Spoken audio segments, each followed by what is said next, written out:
from Stamp and Eat, and welcome back to another card making session with me. I hope you are all doing really well. So I did a little bit of jiggling around. I had planned on doing another card for you this week, but then I realized that it's Easter coming up this weekend. So I thought to myself, you know what? Easter is such an amazing occasion for me as a Christian. Our whole faith is based around the fact that a real man came to earth, died for us, and was buried and rose again on the third day, and eventually 40 days later ascended, where he is sitting right now and will come back later on to fetch us. So those of us that believe in him and those of us that don't, well, unfortunately, there are going to be consequences for that. So sermon aside, I wanted to make this gorgeous Easter card that depicted the tomb and the stone that was rolled away on the Easter Sunday when Jesus was resurrected. So that's the whole aim behind this card, and I will show you how I created this mossy wall look and what I've done to create this just elegant. I really wanted the card to look elegant, to depict the seriousness of the occasion, but also the joy that it brings.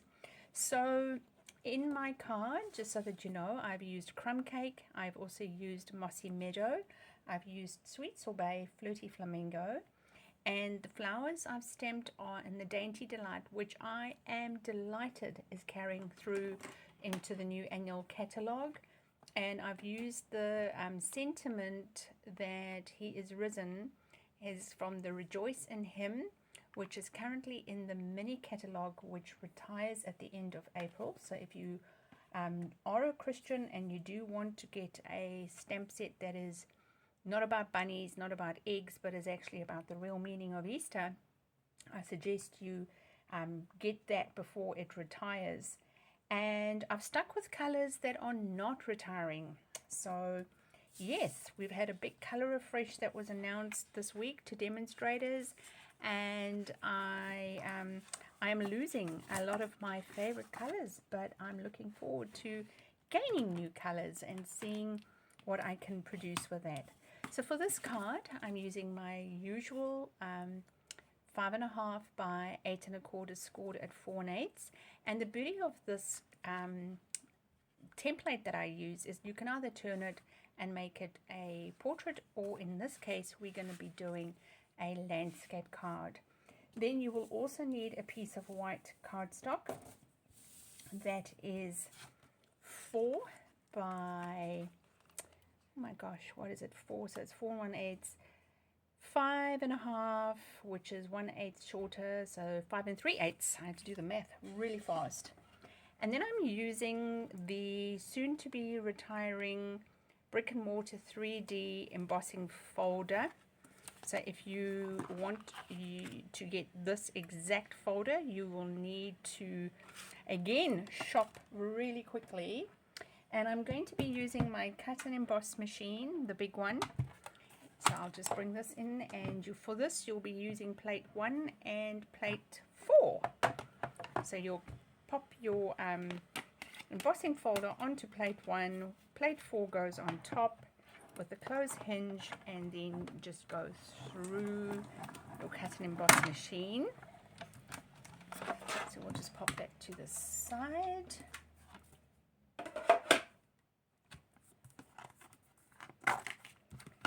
And I used the 2-inch punch, which is in the current online exclusive, and I punched the hole about over there. Let's just have a look at my original. Yeah, sort of about over here. All right, and you will notice, I'm just going to punch that through. You will notice that I'm actually going to be using, let me just get that in the light, I'm using the debossed side. So that's the embossed, but I'm using the debossed side for that. And I just want to bring some protective sheets because now we're going to make a bit of a mess.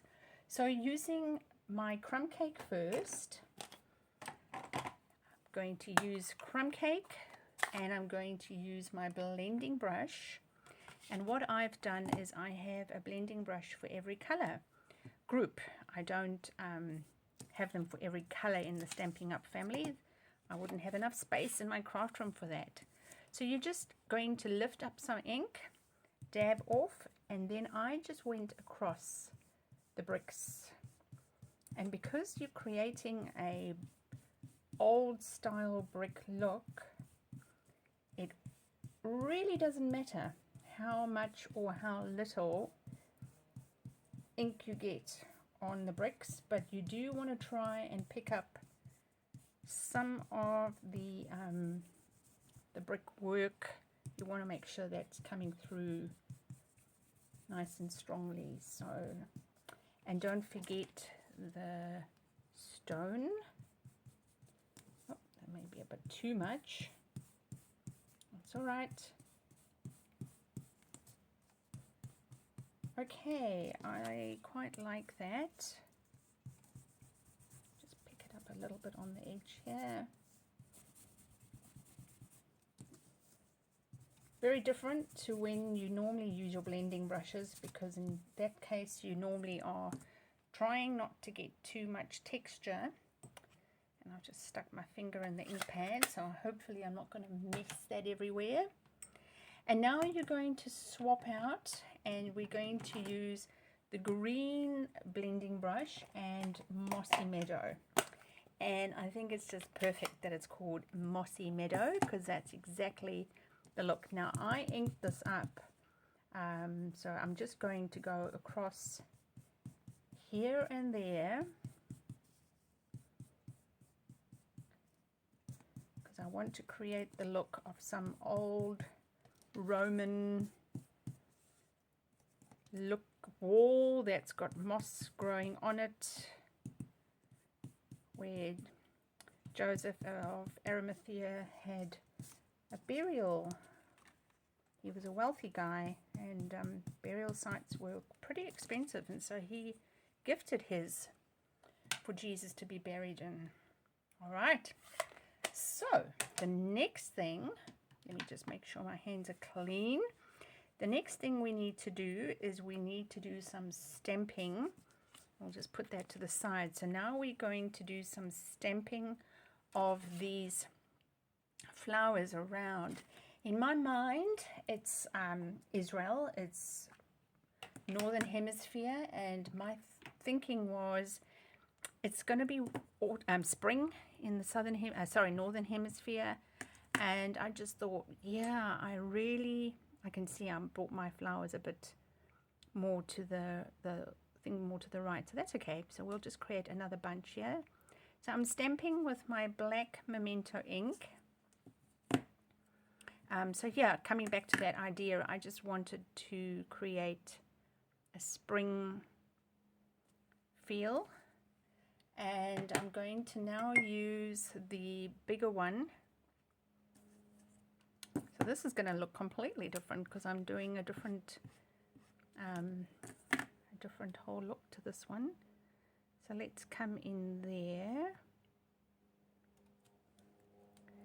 and then let's come in over here.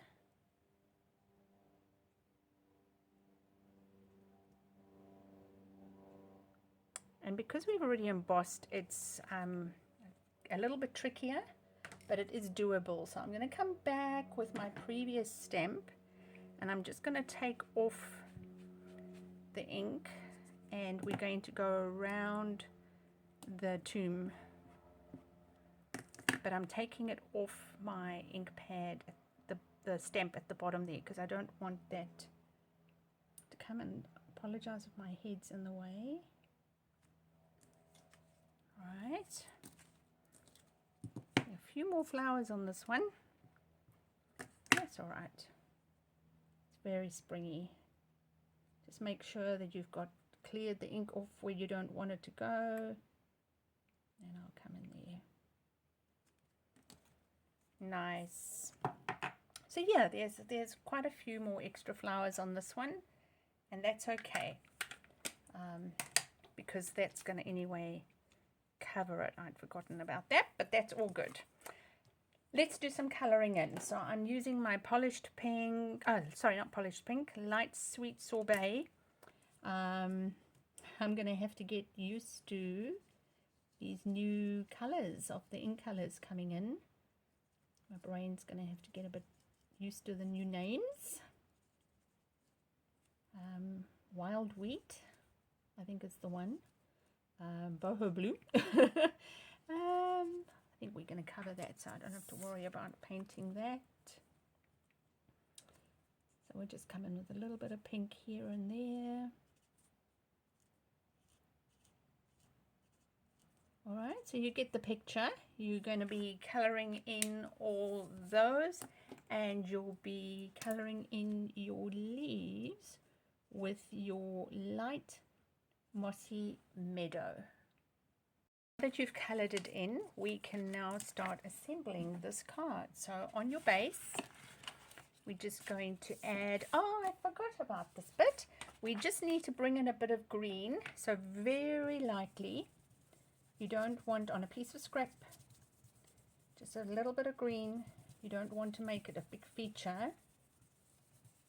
Cool. So that is going to be, you need to place that sort of over there, because this is going to come over it. That is just creating a bit of a background for the tomb that gets, I keep saying the tomb, the rock that gets rolled away. So I'm using my trusty Tombow. So it's about over there. And then I'm putting my Tombow on. Of course, you could use your Stampin' Seal, if that's your preference. And you're placing that nicely over there. And then you need to put your stone on dimensionals, which I'm just getting. So I used about 3 dimensionals for that. And just release the paper.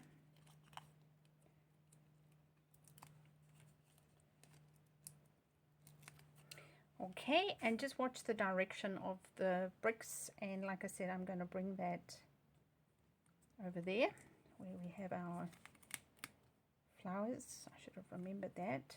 That's okay. And now we need to do He Is Risen. So I'm just going to bring back some scrap, and I'm going to use my Mossy Meadow stamp pad. And the sentiment, He is risen. So let's see how juicy this is, because it was quite dry. Great. And you will need to just fussy cut this. Unfortunately, this set doesn't come with die. So you're just going to fussy cut.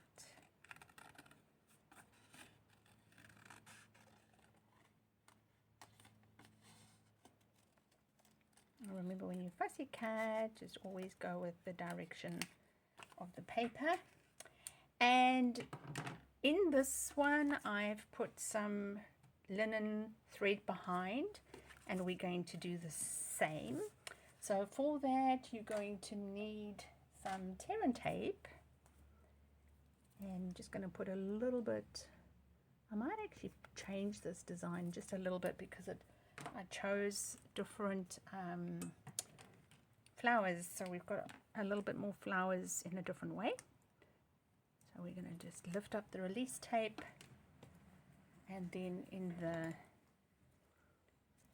just sticking that on the glue, turning that around again, bringing that around one more time. Just watch how the thread naturally wants to go, and then just sort of go with it. I find that's just really the easiest. in somewhere. There we go, is my scissor for my twine. And now what have I done with the He's Risen? Oh, there we go.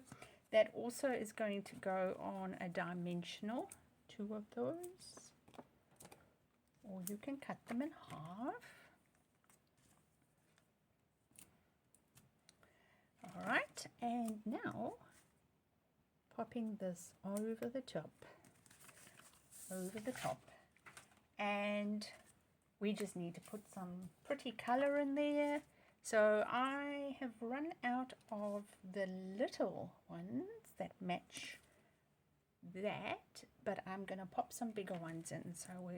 And these are the iridescent pastel gems that are part of the Fancy Flora suite, but of course you can buy them separately. I wonder if that'll tone in. Oh yeah, let's put some of those in. And I'm going to pop some of that in there. And let's pop one down there. And I might just do another couple here. One over there. Fantastic. And I'll pop another one down here. Excellent. Very pretty. So all you can do next, I just realized I haven't prepared it, but what I did was I just matted inside with Mossy Meadow White, and I just used the little flowers on the stamp set. But there you have a gorgeous resurrection card for a Christian friend or a family member. I know exactly who I'm going to be giving mine to, but that's just such a beautiful card to give that acknowledges that, that the Lord has risen. So thank you so much for crafting with me. I hope you have a wonderful, wonderful Easter, and that you spend some time with family if you can, or loved ones, and that you have some beautiful time off. Thank you so much, and I look forward to crafting with you next week. And for more inspirational ideas and card tips and techniques, sign up for my newsletter. The link for that is down below. See you next week.